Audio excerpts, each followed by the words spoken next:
Nabaki anyway. Navyolia naona raha.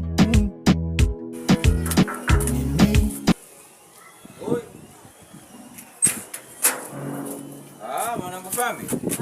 Mbona leo umekuja bila taarifa bwana? Nimekuja bila taarifa na maana. Unaje na mpira nini? Au umepaki nje? Sasa usinge tukuta. Kwanza, huyo ndugu yako nimemkuta. Huyo jamaa yupo. Twende. Haiwezekani anapigia mtandaoni bila sababu. Bwana mapenzi si. Kana anapigia tu mtandaoni bila sababu yoyote. Mbona kama kishari sasa? Wewe Fami? Nabaki anyway.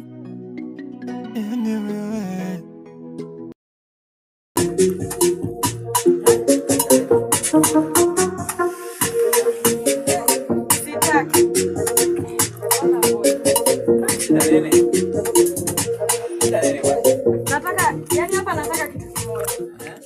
Kinachomliza mtandaoni anatuaibisha, si dada zake anatuaibisha kila siku. Ndio nini? Unapiga makelele mtandao. Unaona ni sawa hivyo? Kwa hiyo mwanamke ndo anakufanya unalia mtandaoni kiasi kile. Kweli? Wewe wakulia mtandaoni wewe. Wewe wakulia mtandaoni wewe. Unajua kama unajiaibisha.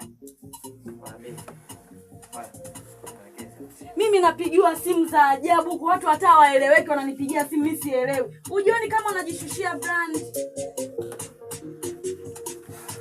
Dada, hebu msikilize kwanza ndugu yangu.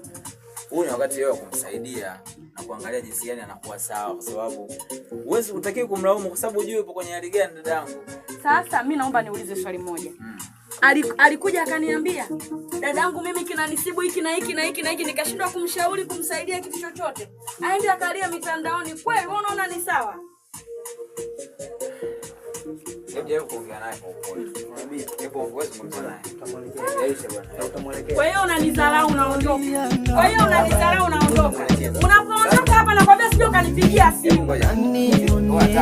Nakwambia usije ukanipigia simu. Hey.